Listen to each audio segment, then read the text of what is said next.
Good evening, darlings and deviants. My name is Lucy, and I'm just a little loony. So I thought I would wrap up the year by looking back on the cool cards that came out throughout the year. I was going to do like all of the card types, but we ran into some issues. Don't worry, everyone's okay.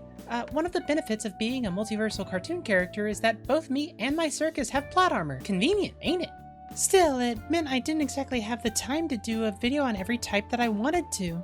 Everything got cool cards this year, so I'm really bummed out about it. I'll keep it in mind for next year, so stay tuned. But I still wanted to look back on the year, so I decided to take a look at the best of the new cards that were put in the pre-constructed commander decks for this year.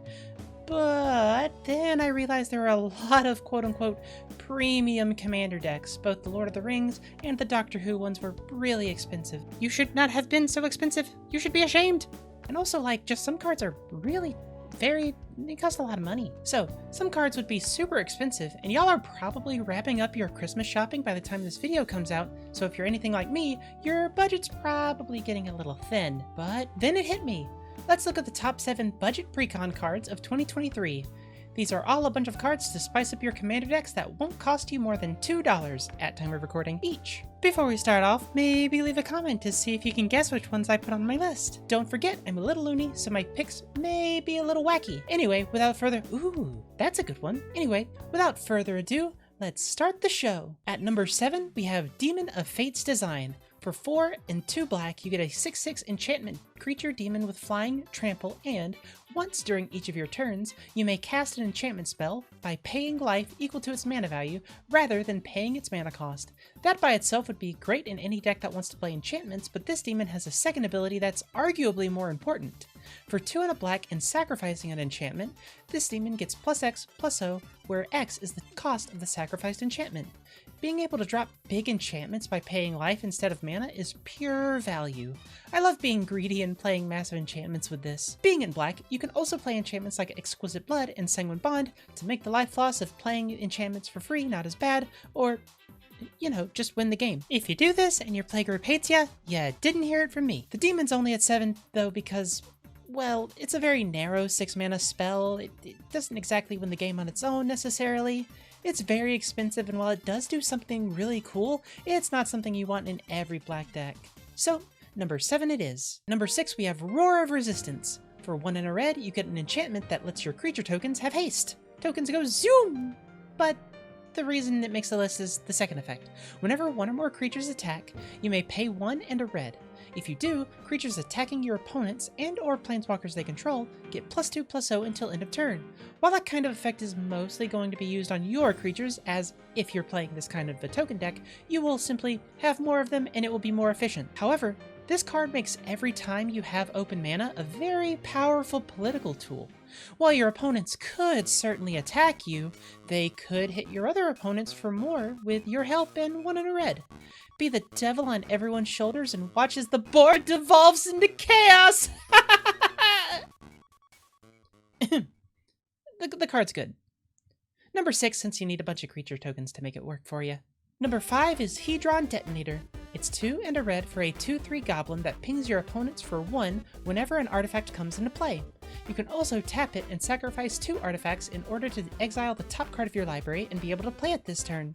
This card is very good for what it does.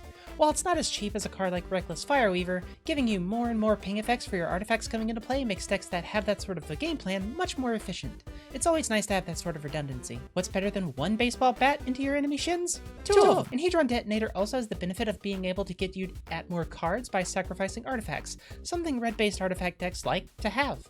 I personally like having more cards all the time, so. Number 4 is Windswift Slice. For 2 and a green, you get an instant that reads, target creature you control deals damage equal to its power to target creature you don't control. Create a number of 1/1 green elf warrior creature tokens equal to the amount of excess damage dealt this way. Your big green beefcake gets to punch someone so hard that their friends show up to watch it and hype them up. Very good if you're playing anything that wants to fight, get tons of power, wants to leave a bunch of little guys around. It's just an all-around all-star. Number 3 is Pain Distributor, and at first it looks very similar to Hedron Detonator.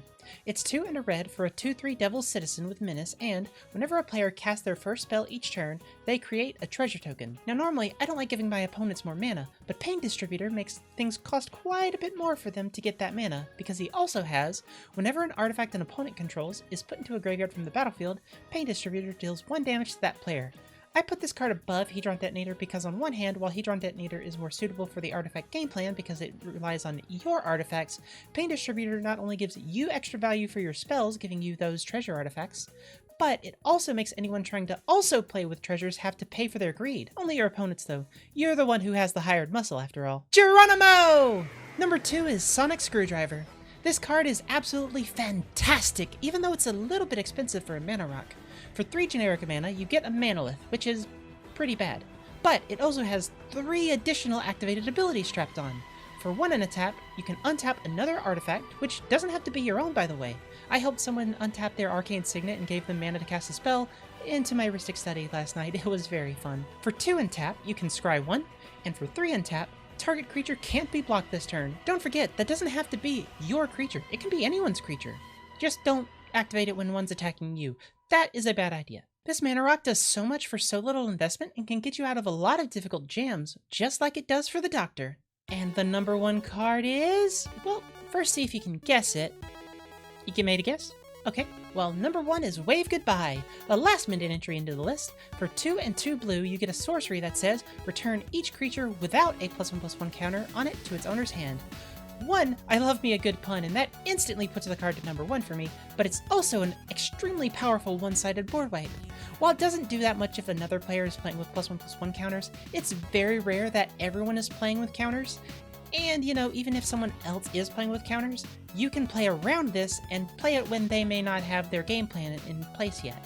And if you're playing this, you're ideally going to have everything on your side of the board have counters, so you can clear the way for all of your big, beefy creatures. And there's my list.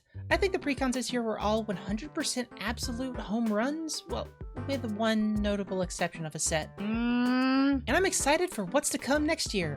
Fallout, Murders at Markov Manor, there's so many cool things waiting in the next year. I'm planning on sticking around and making all sorts of new stuff for the new year. If you're new and want to check out some of the things I do, check out another video, let's put it here.